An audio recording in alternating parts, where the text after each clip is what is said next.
Malaysia সফরকালে doctor Mohammad Yunus একটা সাক্ষাৎকার দিয়েছেন।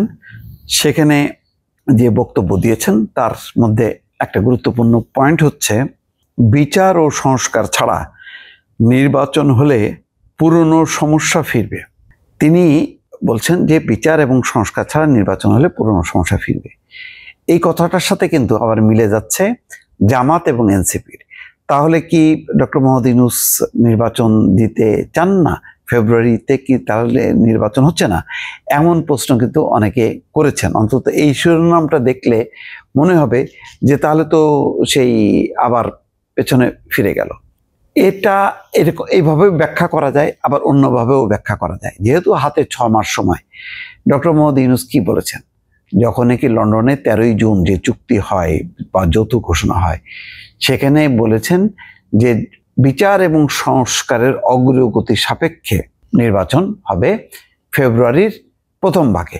পরে জাতির উদ্দেশ্যে ভাষণে আরো পরিষ্কার করে বলেছেন 5ই আগস্ট যে রমজানের আগেই নির্বাচন হবে। শুধু তারিখটা বলেনি, সেই তারিখটা আসলে নির্বাচন কমিশন বলবে এবং তার প্রস্তুতি পুরোপুরি দিচ্ছেন। কিন্তু ওই মালয়েশিয়া সফরের সময় তিনি কিন্তু বলছেন যে দ্বিতীয় পর্বে তার চ্যালেঞ্জ হচ্ছে নির্বাচন করা এবং নির্বাচিত সরকারের হাতে ক্ষমতা হস্তান্তর হচ্ছে তার লক্ষ্য, এবং সেই লক্ষ্যে কাজ করে যাচ্ছে। কিন্তু পাশাপাশি যখন নাকি সিএনএ টিভিকে, অর্থাৎ সিঙ্গাপুর ভিত্তিক এই টেলিভিশনকে, যে তখন তিনি যেটা বলেছেন যে বিচার এবং সংস্কার ছাড়া নির্বাচন হলে পূর্ণ সমস্যা ফিরবে।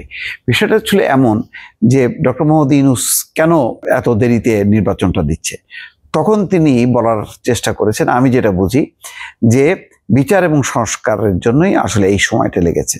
নতুবা যেহেতু তিনি ক্ষমতায় থাকতে চান না, ক্ষমতায় বসে তার আরো লম্বা সময় কর্তৃত্ব করা, নেতৃত্ব দেওয়া, এই লক্ষ্য যেহেতু নেই, সেই কারণে তিনি আগেই দিতে পারতেন। কিন্তু আগে যদি নির্বাচন তিনি দিয়ে দিতেন, অর্থাৎ তিনি দায়িত্ব নেওয়ার সাথে সাথে যদি নির্বাচনটা দিয়ে দিত, তাহলে সংস্কার এবং বিচারটা হইতো না। নির্বাচিত সরকার এসে সংস্কার করবে, বিচার করবে, এইটা অনেকে বিশ্বাস করে না, হয়তো ডক্টর মোহাম্মদ ইউনূসও বিশ্বাস করেন। এবং এটা তো প্রকাশ্যে এনসিপির নেতারা বলেছেন, জামাত বলেছে যে নির্বাচিত সরকার এটা করবে না। তার মানে এনসিপি ভালো করেই জানে, অন্তত এনসিপি ভালো করে জানে যে তারা যেহেতু নির্বাচিত হবে না, নির্বাচন হলে বিএনপি আসবে। প্রধানত তারা, জামাতের তেমন সম্ভাবনা নেই। মূলত আসলে বিএনপি ক্ষমতা আসবে এটা ধরে নিয়েই বলা হচ্ছে যে পুরনো ফ্যাসিবাদ আসবে। অর্থাৎ আওয়ামী লীগ এবং বিএনপি রাজনীতি মানুষ দেখেছে, তারা যখনই ক্ষমতায় গেছে তখনই তারা ক্ষমতা আঁকড়ে থাকার চেষ্টা করছে এবং একটা ফ্যাসিবাদ দিয়ে পদ্ধতি বা সিস্টেম সেটা তারা কার্যকর করে ক্ষমতায় থাকার চেষ্টা করেছে। সুতরাং আওয়ামী লীগকে যেমন বিশ্বাস করা যায় না, বিএনপিকেও বিশ্বাস করা যায় না। তো ডক্টর মোহাম্মদ ইউনূসের এই কথাটা শুনলে অনেকটা তাই মনে হবে যে বিচার এবং সংস্কার ছাড়া নির্বাচন হলে পুরনো সমস্যা ফিরবে। এখন এই সময়টা, অর্থাৎ ডক্টর মোহাম্মদ ইউনূস, আমি যেটা বুঝলাম যে তিনি বলছেন যে ইতিমধ্যে 1 বছর হয়েছে, সামনে আরো 6 মাস আছে। এই লম্বা সময়ের মধ্যে সংস্কারের যথেষ্ট পরিমাণ অগ্রগতি হয়ে যাবে।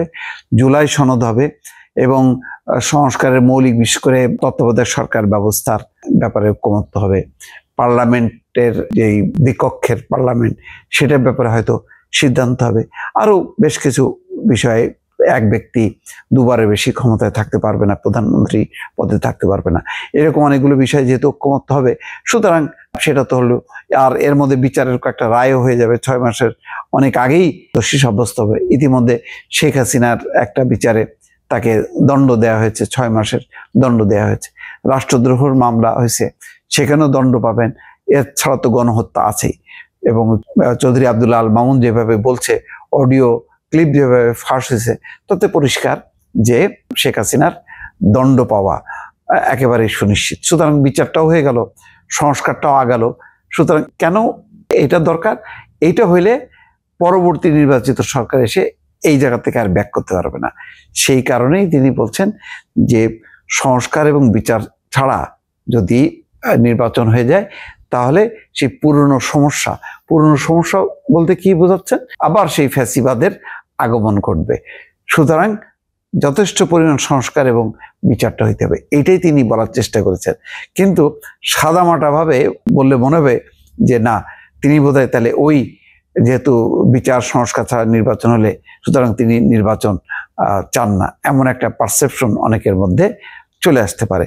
এই রাজনৈতিক তর্ক বিতর্ক যতক্ষণ না পর্যন্ত নির্বাচনের তারিখ সুনির্দিষ্টভাবে আরো ঘোষণা না হচ্ছে ততক্ষণ পর্যন্ত কথা চলতে থাকবে।